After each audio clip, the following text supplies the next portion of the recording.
We are just getting word now from Pat Milton, who is with the CBS News investigative unit, that it appears the gunman fired at random.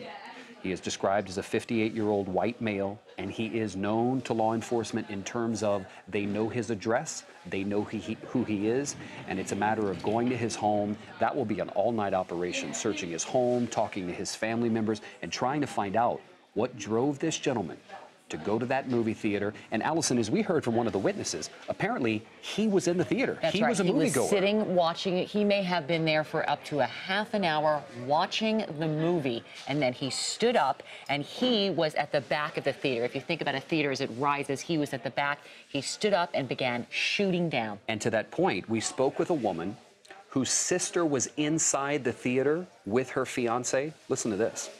We are now joined on the phone by Misty Pickrel. Her sister Katie was inside the movie theater with her fiance. Misty, can you hear me? Yes, I can. What do you know? What happened inside the theater? What did your sister and her fiance see? Okay, so from what we know is the guy was at the top of the movie theater. My sister and her fiance were towards the bottom, and they heard a pop. And he grabbed her and shielded her, and they ran out of the movie theater, and as they were running, they heard at least 6 more shots. So you're saying they were actually sitting in the back of the theater and that the active shooter, a 58-year-old white male, was down towards the front? No, he was at the top, like more towards the top, like climb the stairs and go to the top, and then they were more towards the bottom. That's how they were able to run out quickly. He was in Misty, did they run out that exit that's sort of on the side of the screen in the front? I'm not sure. Because there are usually exits down right by where the screen is. Right. Yes. Right. I'm not sure if they were that far down. Okay. Or if they just took the ramp out. I'm not sure. How long into the movie did it happen?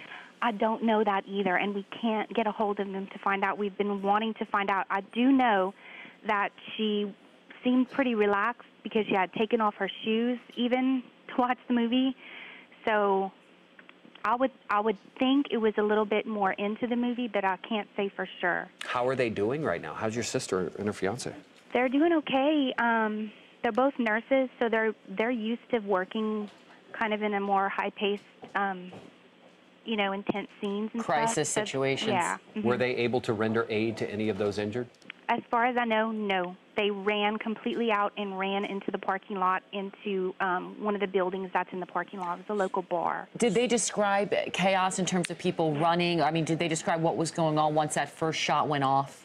Yes. It was chaotic, and I do know that they did sound an alarm and told everyone to evacuate the movie theater. And so, as you can, imagine, it was crazy. So where are your sister and her fiance being held now? As far as we know, they're still with police in that same area. And the bar you're talking about is the corner bar, correct? Yeah. So just to give our viewers an idea, in the front of the movie theater parking lot, there is a Mellow Mushroom pizza place. There is the corner bar right behind it. And then there are a few other shops in what is a strip area. And those are all in the front part of the parking lot. Misty, did your sister say how many people were in the movie theater? I don't expect a number here, but was it packed? She didn't say. I heard the movie that they were watching, but I can't remember the name of it. Trainwreck. Yes, Trainwreck.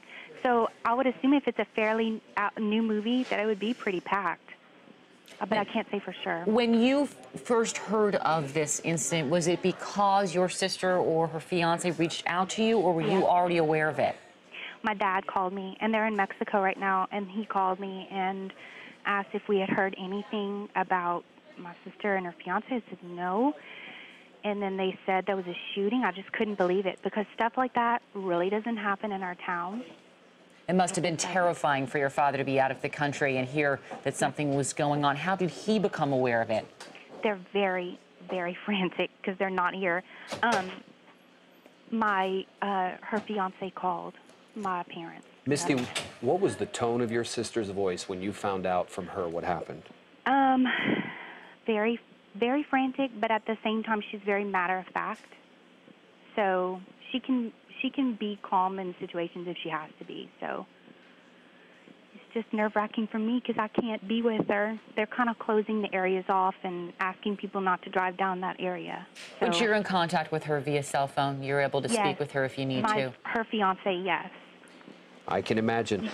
Misty, thank you so much for taking the time to talk to us. We wish our best to your sister and her fiance, and we are thankful, like you, that they are safe. Thank you. What a harrowing night for her. And, you know, she said that her parents were in Mexico, out of the country, when they hear that their daughter is in a theater that is under siege. I mean, you can only imagine what that must feel like. Look, you're a mother. You said yourself, you have not taken your children to a movie theater since the shooting in Colorado.